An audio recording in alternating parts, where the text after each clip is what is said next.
ขับรถไทยไปเอง กับสบายดีแต่สบายดีจ้าพี่น้องวันนี้ขออนุญาตมาออกส่งสาวลาวลินดาเนาะ มา4 สาวเด้อพี่น้องวันนี้เนาะกะสิแบบครบหน้าครบตาเนี่ยเพราะว่าน้องจ้อยก็ลงมาบ้านเนาะมื้อนี้มีโอกาสสิมาเฮ็ดพันธุ์ปลาสู่พ่อแม่พี่น้องแล้วบ่แม่นมาสู่พ่อแม่พี่น้องเนาะให้พ่อแม่พี่น้องเบิ่งมาสู่กันกิน เป็นไปได้ก็อยากให้มากินน้ำเหมือนเดิมพี่น้องมื้อนี้เฮาได้ปลานิลเนาะปลานิลหรือปลากระสัง ปลาพี่น้อง คือกันอยู่ปลานิลกับปลากระสัง ตัวใหญ่แห้งทุกคน2 ตัว2 ตัว เฮ็ดพันธุ์กินพี่น้องมื้อนี้ พันป ซื้อ ลา ผักสลัดมาแล้วเนาะบรรยากาศก็แบบลมหนาวลมหนาวสิติ่งเอามื้อนี้นะตัวใหญ่เนาะ แห้งเลยอยู่ ไปพี่น้อง ปลา หิวข้าว แม่นมื้อนี้โยกให้สยิงเพิ่นเป็นคนดังเนาะทุกคน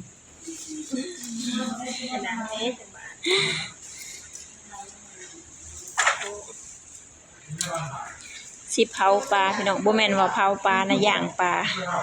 นี่ทุกคน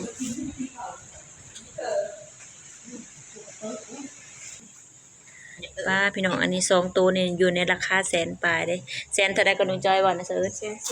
110,000พี่น้องพอซื้อบ่ทุกคน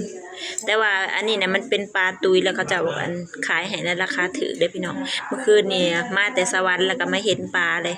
ซื้อเอามาน้องจอยเพิ่นว่าสิมาพันกินกับข้าวปุ้นนี่ทุกคนนี่ทุกคนเฮาสิได้เอาผักไปล้างถาพี่น้อง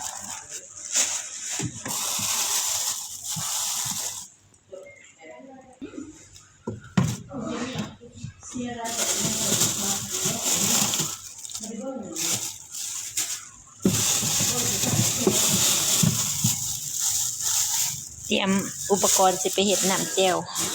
น้ำจิ้มซีฟู้ดพี่จันเพิ่นสิโซซีมือเนาะมื้อนี้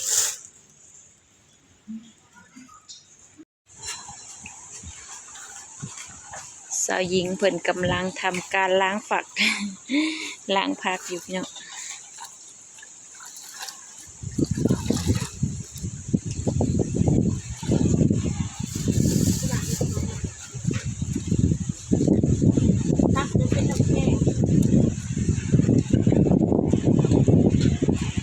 อันนี้คือผักเสริมบ้านเฮาแต่ว่าอันภาษาไทยเพิ่นชื่อสะระแหน่เนาะสะระแหน่เนี่ยพี่น้อง เอิ้นถึกหรือบ่ถึกเนาะ หูยได้หูภาษาไทยอยู่ได้ นี่ล้างแล้วทุกคน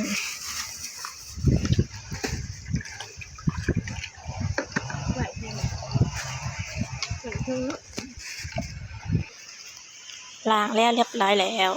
ไปเลยขึ้นมาไหวบัด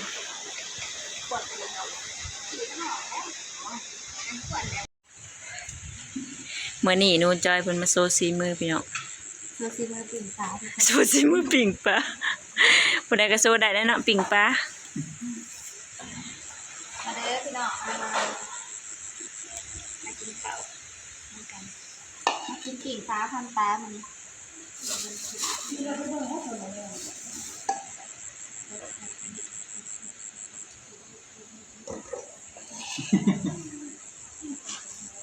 ผักอันนี้นะคือหาพันกีบบอกเป็นหาพันกีบความแบบนั้น 5,000กีบมันหลายกว่า10,000อยู่บ้านอันปักซ่องอีก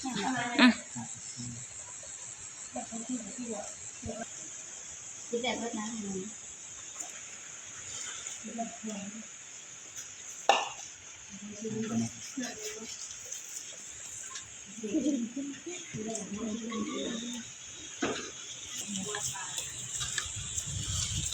ะไรแบบน้องแต่ว่าก็หายมาฆ่าเพื่อนมันเอาเขียวหายเลยแล้วเพื่อนเราออกเป็นบุกปากท้องนะออกมาเลยแน่นบ่ตาตัวน้ำแข็งเลยทุกคนไม่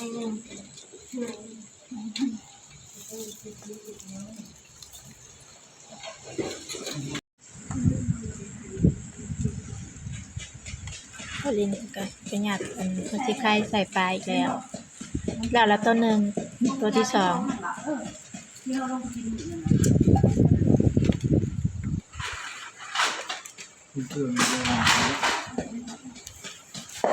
เป็นอะไรสลิม แข็งแล้วมันแข็ง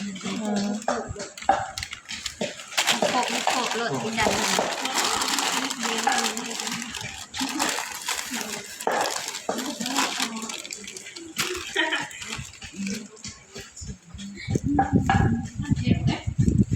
แล้วตำแจ่วบ่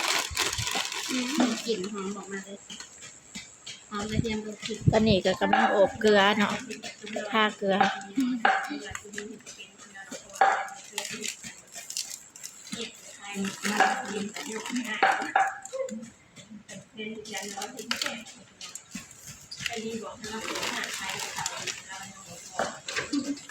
เอาปะมันป้าน้ำ บวมตัวอีกหน้านะครับ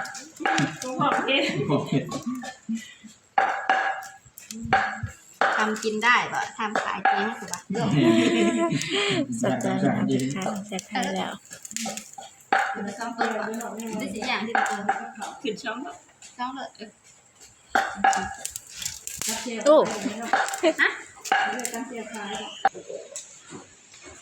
มาเบิ่งพี่อ้ายเราเฮ็ดน้ำจิ้มสูตรเด็ด เป็นน้ำตาลจากขาว แล้วน้ำตาลค้ามาเนี่ย นึกว่าผงนัว กำลังแบบบ้าน แม่นเป็นนัวเด้อพี่น้องน้ำตาลนั่นสูตรขาว น้ำตาลใส่กาว ของมันบ่คันมันอยู่ข้างล่างมันง่ายมันเห็ดเดียวกันเนาะเป็นยากบ่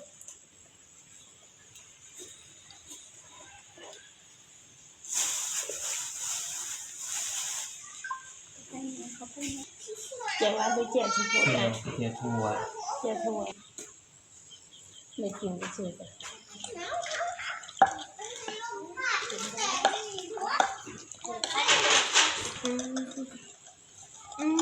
ไม่อยากเลยคือน้ำลาย ของหมักอยู่แล้วเนาะ ของหมักได้กินรู้สึกก็คือน้ำลายเลยพี่น้องเอ้ย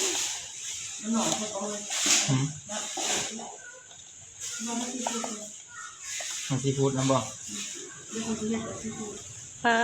สูตรไปสูตรมาแล้ว สดสีมือเด้อพี่น้อง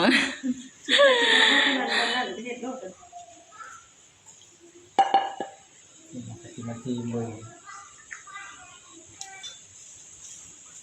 กินน้ำลายซุ่มสยิงหว่าสิเด้ มันหอมมาเด้ เบ่งยาง อย่างหัวพอน้ำตาล อืมน้ำตาลใส่ขาวขนมบ่พอ นี่เขามีปอกกล้วยเห็ดแจ่วพี่น้องปอกกล้วยค่ะเห็ดแจ่ว สูตรเด็ดบ่ขาดบ่ได้เนาะ เพิ่นเคยเห็ดนะพี่น้องรับรองว่าอร่อยแน่นอน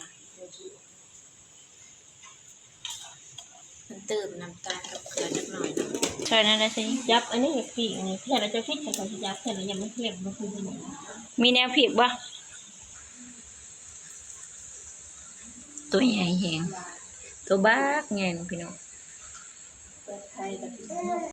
ทอดใส่ถ้วยแล้วก็ต้องใส่ผักน้ำดังพี่น้องหอมผักชี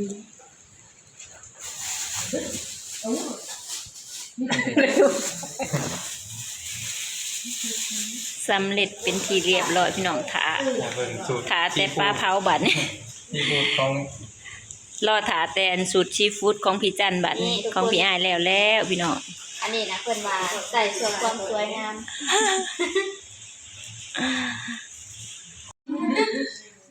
สั่งให้เอื้อยกัดเบิ่งหมึกพริกบ่ อามาสิตามให้อยากซอยนะพี่น้องกันแบบสินั่งกินถาให้เอ้ยเฮ็ดให้กินมันก็คือสิโพดเนาะเห็นว่าเอ้ยเฮ็ดแซ่บก็แซ่บก็อยากซอย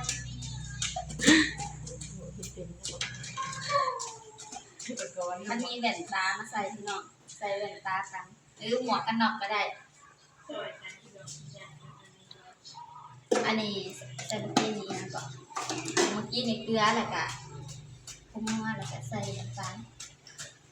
คนกันบอก ใครแต่ว่ามักกินหวานคือกันพี่น้องเผ็ดแป้งกินกับใส่น้ำตาลอันนี้น้ำจิ้มซีฟู้ดแล้วทุกคนอันน้ำจิ้มถั่วตัดหนาที่อายเห็ด 2 เซต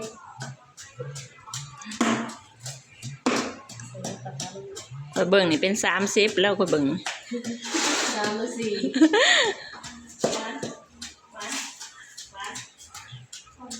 น้องคนเพิ่นก็สิมักแบบปั้นเอาเนาะทุกคนเฮาบ่ได้ปั้นบ่แม่นบ่มักได้บ่มีเครื่องปั้น มีที่ว่าก็ได้มีอยู่แล้วที่ฉันโจออกมา แต่ว่า มัน ตาม บ่ อันนี้ เพื่ แห อน ละ น่ะเด้มันบ่หลาย แต่ว่าตามอันนี้แหละทุกคนแบบ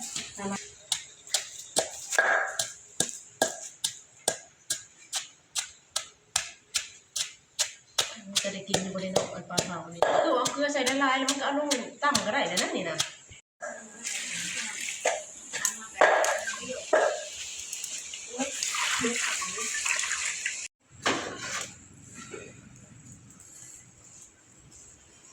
ระวังมือด้วยมืออยากเข้า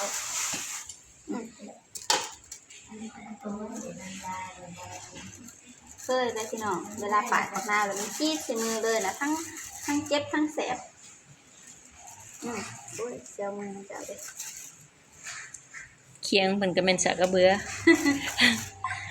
เบื่อเบื่อ อืมว้าพี่น้องน้ำจิ้มสูตรเด็ดของพี่จันทุกคน ปั๊บกับอันนี้ปั๊บปุกกันน้ำตาลบ่ได้ เดี๋ยวชิมมึงก่อนพี่น้องอ้าเพิ่มน้ำตาลจักหน่อย กับบังนาวอีกเนาะ ว้าทุกคน อันนี้แหละเขาเอิ้นว่าน้ำจิ้มสูตรเด็ด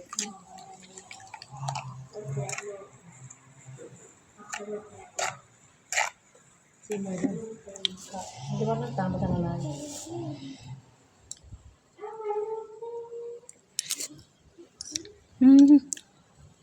ถ้าว่าบางนั่นอยากพอแล้วได้ พ่อบอก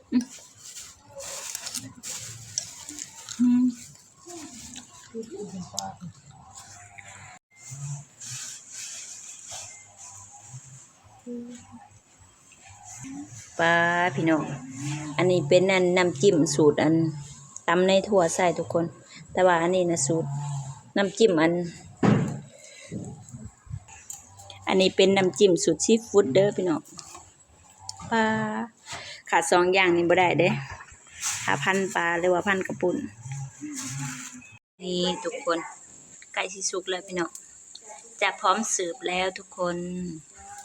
มาพี่น้องมากินพันปลานำกันเด้อทุกคนพันปลาแล้วก็พันกระปุ่นมื้อนี้เป็นมื้อรวมญาติอีกแล้วพี่น้องคุณญาติเด้อคุณมาเด้อพี่น้องเด้อกินพันกระปุ่นกินพันปลา เอาเข้าปากไปเลย เอาแบบเนี้ยตาลุงบอก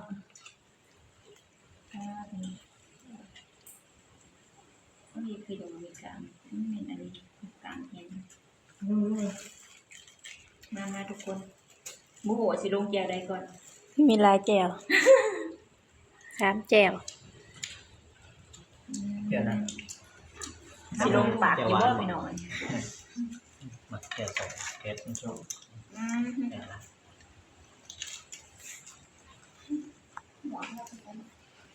ยกโปะไว้ก่อนปากว่าบ่ได้อันนั้นคนไม่ทำมือ บอกจนหมดได้ ส่งผักเลยส่งผักหมด ตัวไหน นี่ละ